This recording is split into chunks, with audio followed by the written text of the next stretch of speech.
Good morning, grade 3 and grade 4 monkeys.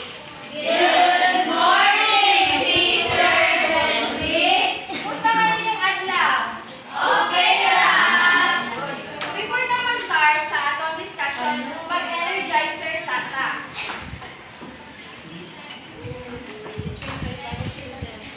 So please stand.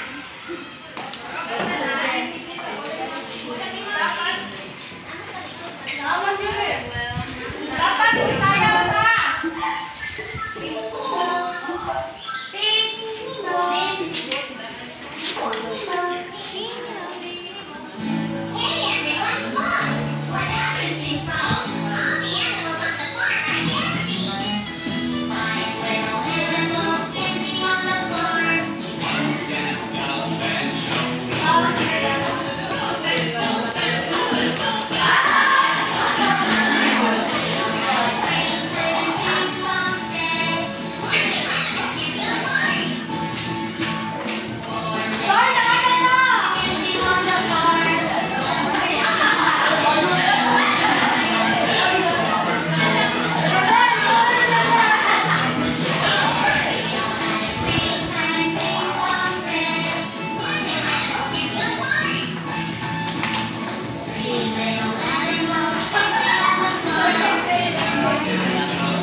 So, please read. Always use kind words. Anong always ba tayo mag-use ng kind words? Para, walay masuko na to. Dapat, if magkanatuan sa tan at tayong ibaro, dapat magamit ako katugingan ni Teacher Kate na mga po. Very good. Then, the second one is show respect to others. So, kinahanglan nyo na mag-respect sa others. Kasi ka, usap-usap.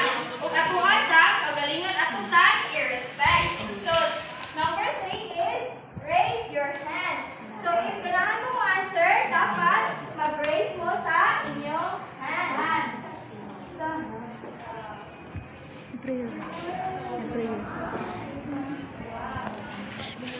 Then, the fourth one is always be a friend. Dapat mag-friend mo, tanan, mag-amigo, amiga mo. Then, the fifth one is think before you act. Like, magtabi mo. Dapat mauna-una ninyo masukong mga teacher, anino, okay na maka-teacher, anino, if magtabi ko. Dapat, usan ninyo buhaton, dapat inyong kuna-kunaon. Then, last one is stay on task. So, if na-give si teacher yung task, is dapat mag-focus lang mo. Then, nakuha na ba tanan ang classroom rules? Yes, teacher. Very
Then the first.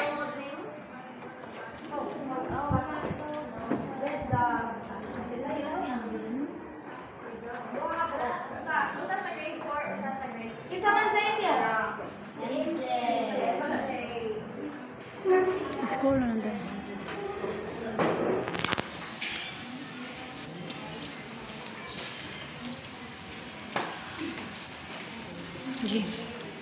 So, isa yung nakakuan sa battle.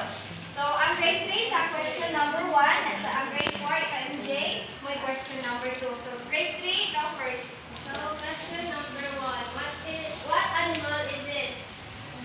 Isa mo na. Hamster, teacher. Sure.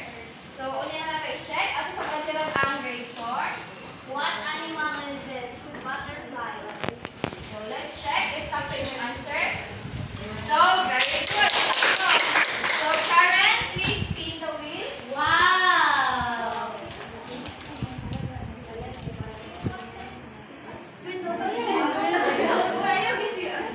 Right.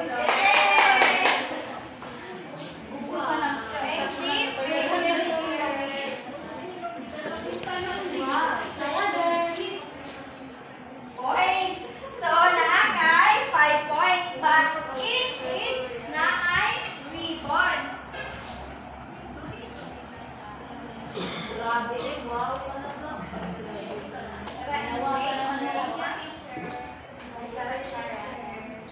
So, the second one is pass the baton again.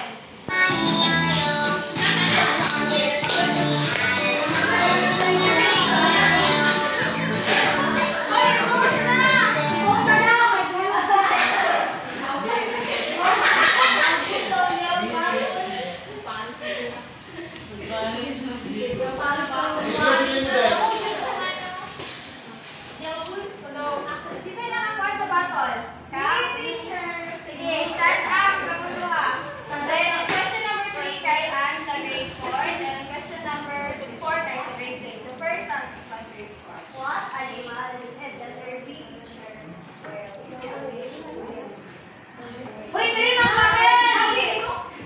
What animal is it? Letter C, teacher down. Okay, now. So, question number 4. What animal is it? B, teacher. So, let's check. Eksakto. So, sakto. So, spin the wheel. Mag-take. But, nakay. Then, Chelsea. Chelsea. Okay, nakay. Try. Naguba man ang Peter, naguba. So, ano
Kids, please answer. Kung ano sa teacher? Grade. Let's check. Let's check. So, very good. That's correct. So, speak of it.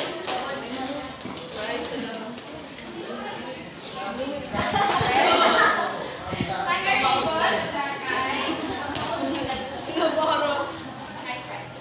Teacher, Ano na yung spin to? Teacher. Thank you. Then ikaw is? Nasira na po. Yan. Sige. Tuwag isa. Tara, dito.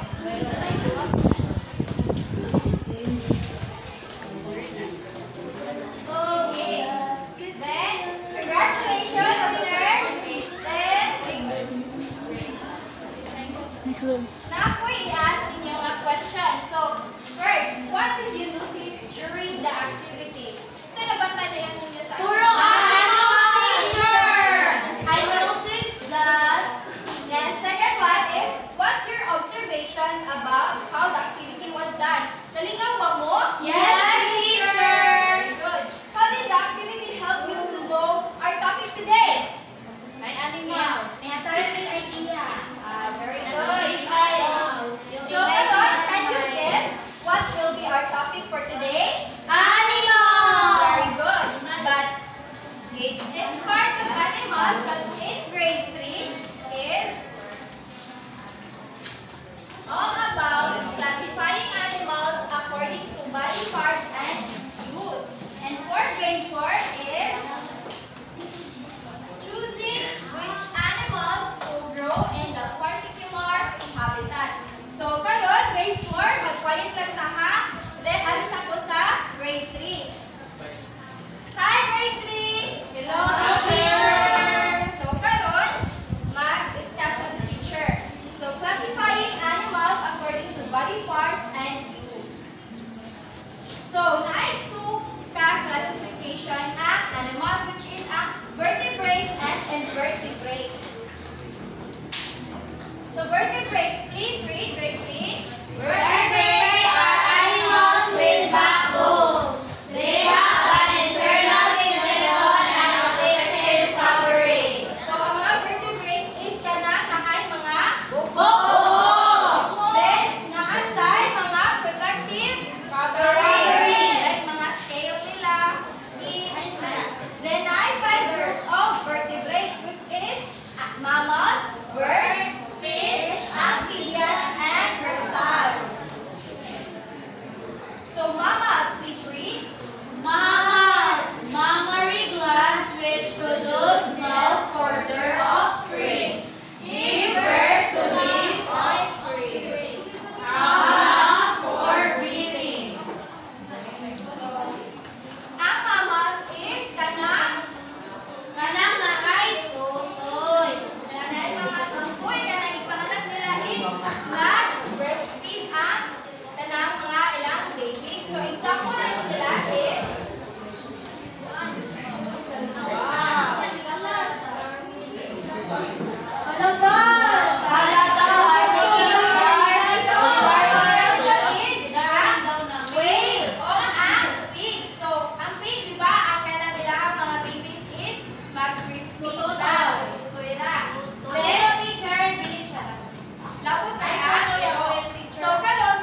Sige, Jomela.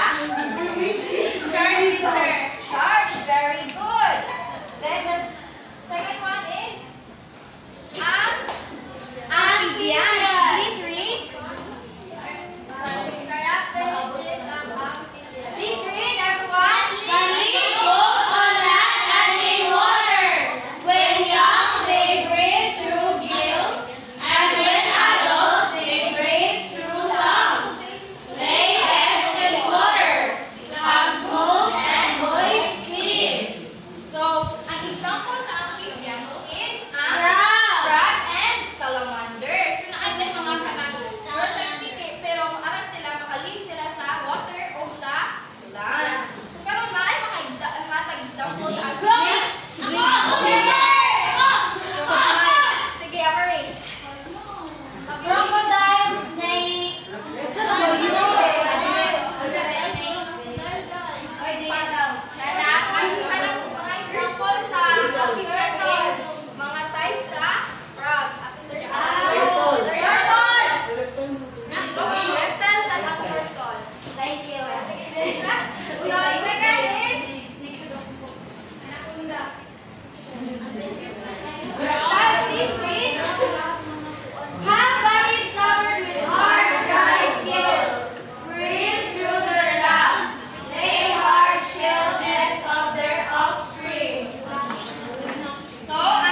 again the instruction.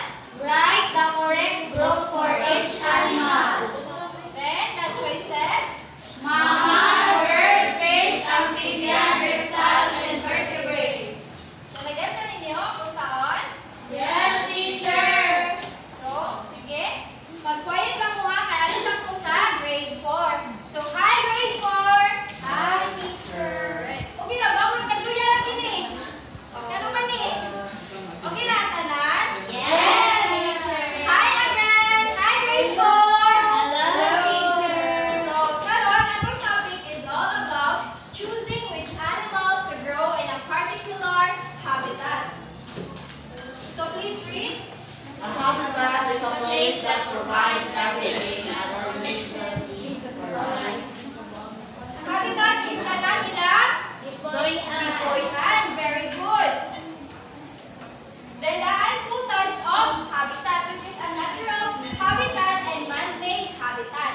So a natural habitat is where animals is originally or asa junag gikan ang mga animals asa sila nagpuyo. Then a man-made is a man-made habitat is built by people for animals for different purposes. Like ang kuwan sa natural habitat is ang desert, river, forest, and ocean. Then sa man-made is ang homes, farms, and zoo. So ato ni takon ang natural habitat. Kung sa manis siya.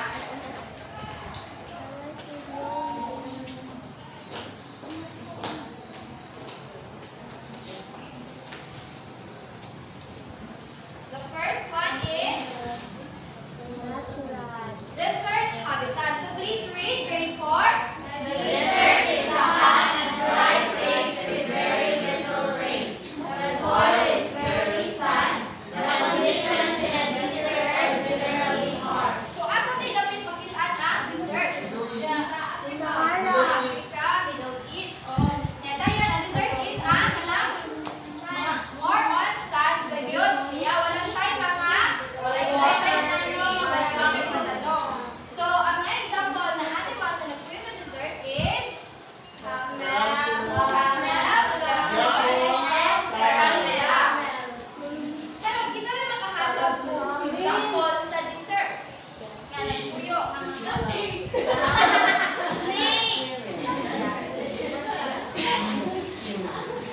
So walay makagive?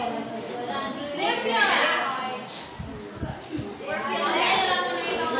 Hydra. So ano din tumon kayo ang scorpion? Pwede na sad ang rhino pero mag-lead ka kung siya o Water. scorpion. Then the second one is forest habitat. So please read. The forest receives regular amounts of rain and has warm temperature. So ang forest is kanang bungan, gubat, banatan. Sa may mga nagpuyo mga kuan sa banwa. Snake. Pwede. The example is ladybug, hawk, and deer. Kita mga give example sa forest. Mga animals na nagpuyo sa forest. One lang. Sige, Hannah Ray. Lion. Ayos. Hindi ka sa lion na ako sa just forest. Then the second one, the third one, river habitat. So sa river habitat ay, the river is a freshwater habitat. So ano fresh water? Ang taba. Sapa. Oh, very good. Sapa. So ano na nagpuyo sa river? Fish. Nasa fish. So ang kuan niya is ang duck o ang dragonfly. Minsan may mga give o example na nagpuyo sa kanang river. Sige, Monday.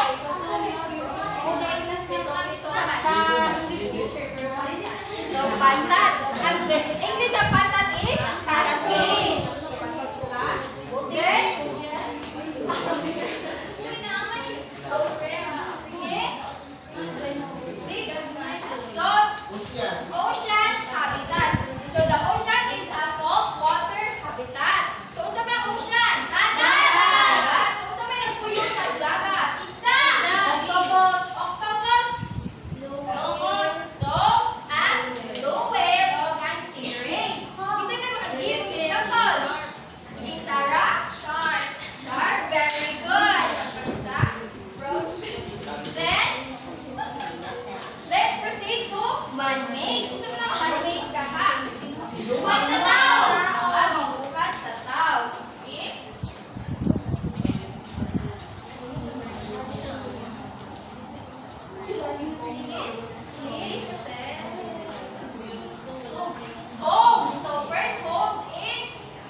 take care of animals and make them our pets. So, na ba may mga pets sa inyo, ha?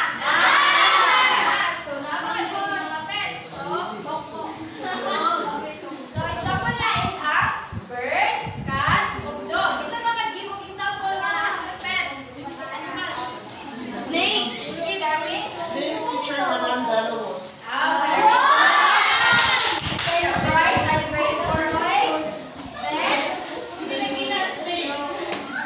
farms. So, farms. Something farms.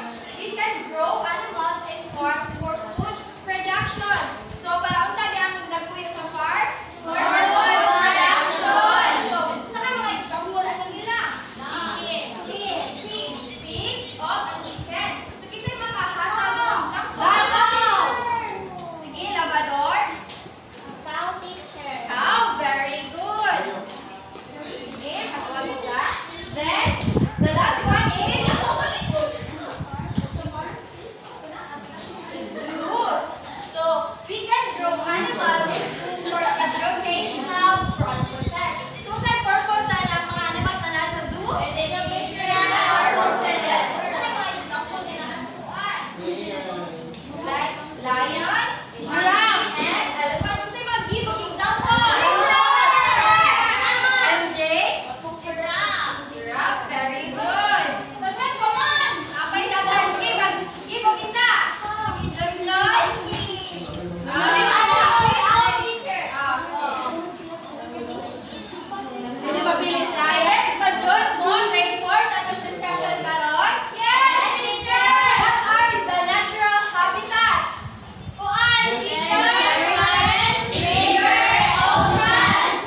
Very good. Ang mga man-made, kung sa man to? Very good. So, karon, ready na ba mo mag-activity ta? Very good. So, our activity is flashlight word hat.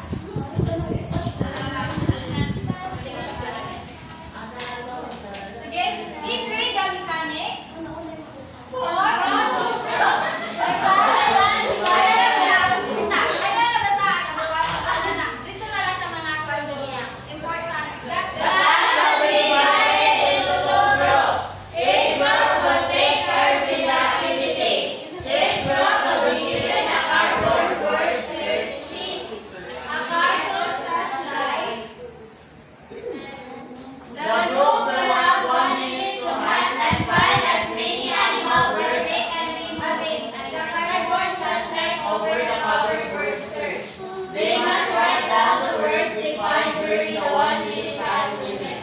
Choose one representative to read aloud the words they found. Classify the animals by saying which habitat each belongs to. Example, forest, ocean, desert, and farm.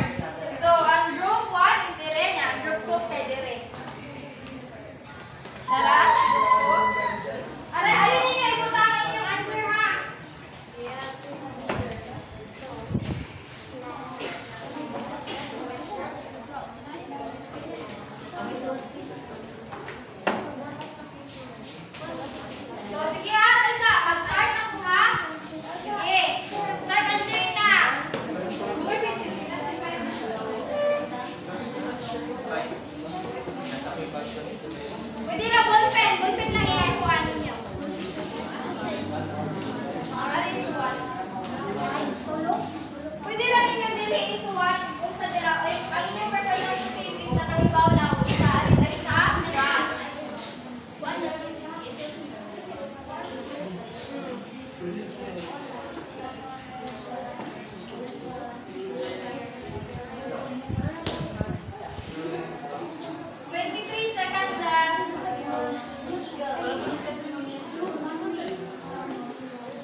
sa kanang flashlight na picture sa natural habitat. So sa farm, sa forest, sa ocean, sa river. So first, alis natin sa farm. Sa farm kay cow, chicken, duck, carabao. Sa forest, wolf, eagle, monkey, deer, and lion. Ocean, stingray, dolphin, river, catfish. Very good. So, please pila inyong iwan, tapos pinang ikaw, kung pila ka buok inyong mga. Sige, Irene.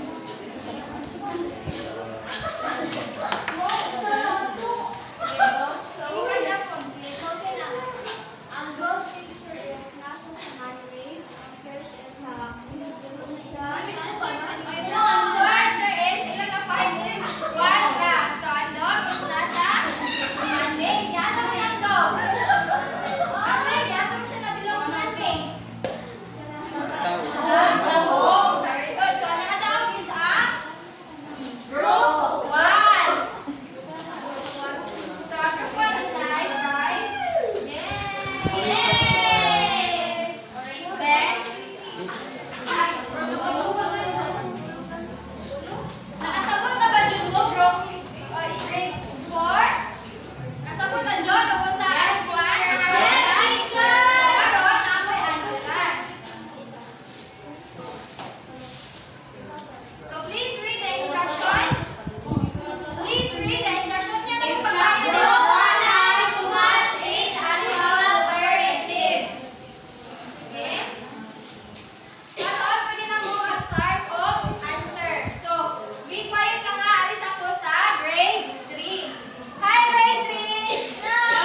Sarah? Start teacher, letter B, ocean. Ocean, very good. Then, then maghatag ko ninyo ang assignment. Isa ba naka-perfect sa ito ang assignment ron? Oh, very good, perfect. Good at tanan yan.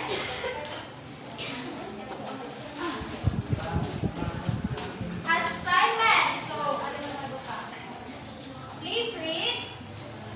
Draw your favorite animal in its habitat. Label the parts like water, food, shelter, and space. Sige, ang example kay kani. Sa grade 3 diyan, ang example sa inyo is kani. Sa grade 4 dito ako napakita kani. Then, sa grade 4, kay inyong example is lion.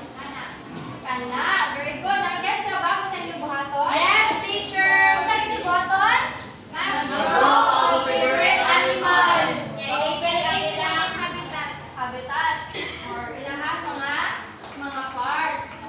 Dayon, karon, kung nakasabot naman jud mo, sa ari sa grade 3 first, kinsay makabuod sa atong kuan or kinsay maka-summarize kung sa ilahan nga katunan. Kinsa? Sige, Chelsea. Ang ato ang topic about sa kuan classifying animals according to body parts and use. So naa siya ay mga naa siya 7. So which is mammals, birds, fish, amphibians, reptiles, amoebads. And where is That is so ang mammals is only na itong mga naay tutoy na pwede sila patutoy sa ilang anak. Ya ang birds kay naay pako. Ya ang fish kay nagpuyo sa dagat. Ya ang kanang amphibians kay kana ang pwede sila sa kana ang tubig. Ya pwede sila sa land. Ya ang reptiles kay katong mga Preda snake. very good. Okay. Ya, ang ikaduha, ang invertebrates, right? Kana ang mga way bukog. Ya, the last one is ang insects kana nas mga sa talunan niya walay bukog. So, very good. Sige, a round of applause to Chelsea. Then, ano sa grade 4?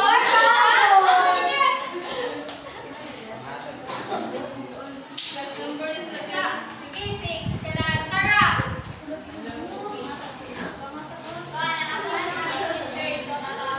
Choosing which animal to grow in.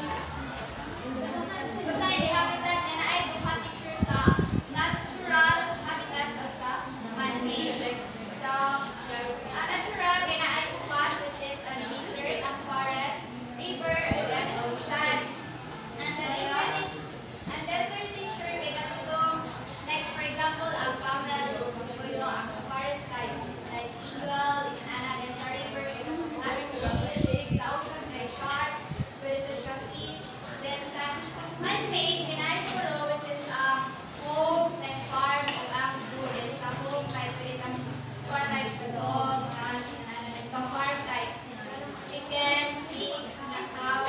Then sa zoos kay ay teacher pwede siya monkey, lion, and crocodile. Oh, very Good. good. One pa. Give a round of applause, Sarah. So, karon, please stand. Magkuhan sa closing prayer.